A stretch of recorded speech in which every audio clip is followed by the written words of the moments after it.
Okay. Oh, jeez. Ooh, Jesus. Let's talk gear. Where do we start?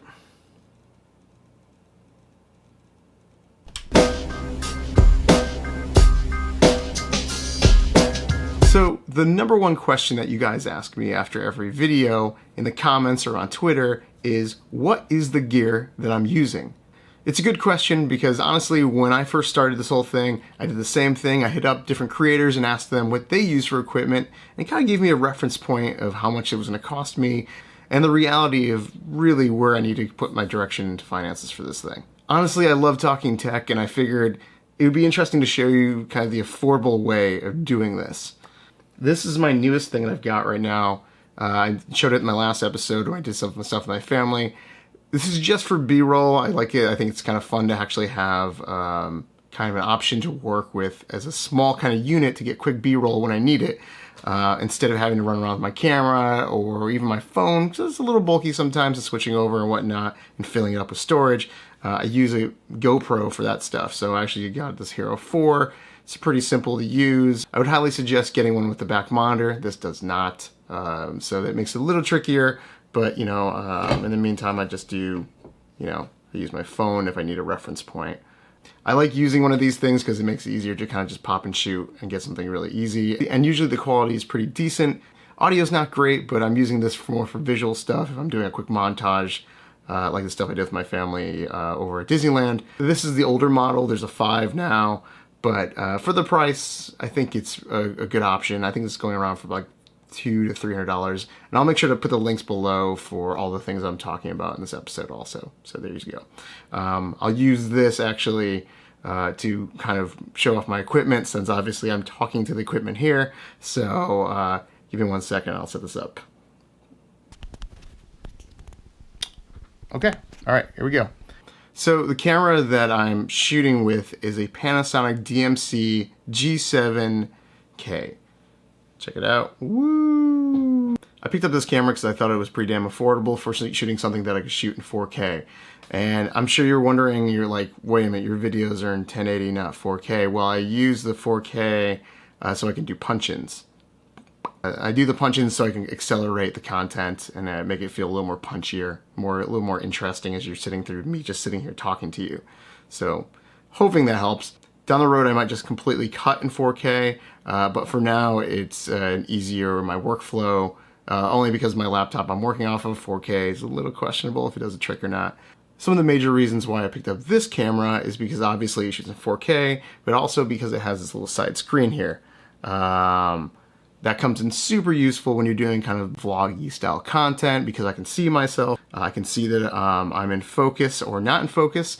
Autofocus on this camera is a little wonky. It does a 49-point autofocus. It's not great. It does a lot of focus hunting. If you watch some of my early episodes, you can see a lot of the focus is kind of going all over the place. And I'm working in manual focus now, which is fine because if you can see, there's a little blue kind of highlight. Kind of references where my focus is when I'm doing stuff. So it's fine. I can always just get in there and do some manual focusing if I have to. So I'm working that way. I would prefer to be doing autofocus. The other thing is that it has audio in port over here, and that's for using my Rode mic. That is the, I believe it's the Video Mic Pro. It's an older model version of it, but it does a trick. That goes for about a couple $100. The camera actually goes for about $600 new. I believe they still sell it. B&H sells a new version of it. I actually was able to get the camera for, no joke, I was able to pick up for like $470 or something like that. So it was a reasonably priced, you know. Most these kind of DSLR kind of style cameras can get up there in price. This is micro four thirds, but that's fine. It's a crop sensor, but it's fine. You get some great image quality out of it. I went with this camera because it was very affordable. There's a lot of other micro four third cameras out there on the market that are much more expensive. This comes with the stock 14 to 42 millimeter lens. At $479, you couldn't really beat the price, because comparing it to something like Sony's A7S II or something like that, it costs a couple grand. this is a really good deal. Lumix does make a GH4, which I hear is fantastic, and the GH5, which I believe is just coming out now, and I've heard just awesome reviews on it. So if you want to go step up the level on this, the next step is go that direction. For me, that's where I would go on my next round of a camera.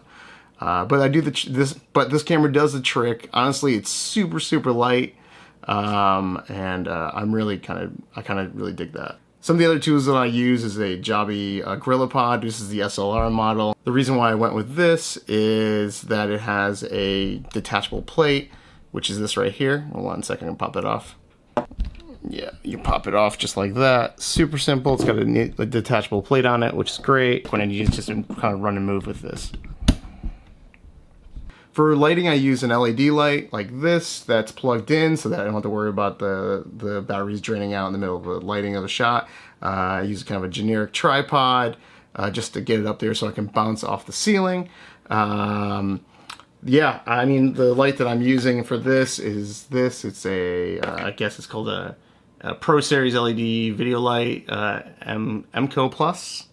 So, there are different options to go with that. I just happen to like that because it's plug-in, it's battery powered, and it actually has both indoor and outdoor lighting to it, so which is nice when I'm trying to go outside and need to get some nice light on it. The reason why I use this one is because, I'll show you this. There's spots here, here, and here for the microphone, which is super useful if I'm traveling with the camera and I can't bring the stand.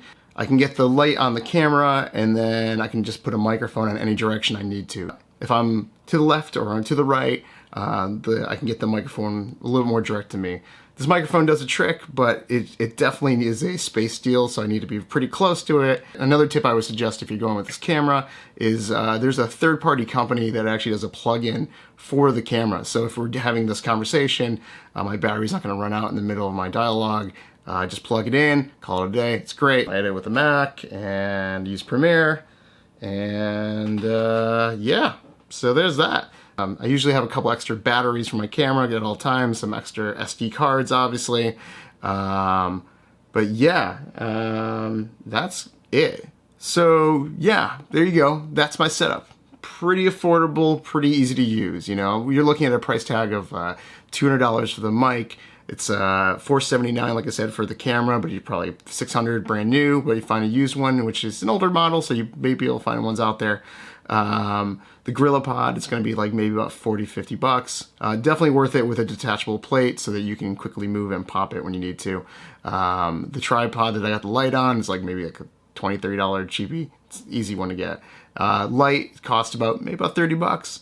And yeah, I mean, you know, maybe a couple extra batteries to drop here and there, and some cards, SD cards, but nothing too crazy. And yeah, the GoPro, it's an extra thing of like 300 bucks. Again, that's not, you don't need to have that. I just have it for funsies because it seems to be an easy thing for me to pop and shoot stuff.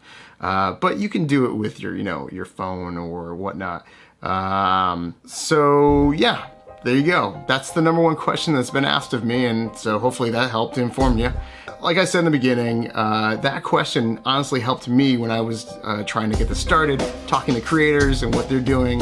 Everyone has different setups out there, but hopefully this can help a little, you know? So I'm gonna put all the links for my gear in the description below. Let me know in the comments what you think of all this, or hit me up at Mike Oransky on Twitter. I'd love to know what you think. And if you dig this video, make sure to click that like button. And finally, make sure to subscribe. And oh, I forgot to stop recording. I'll catch you later.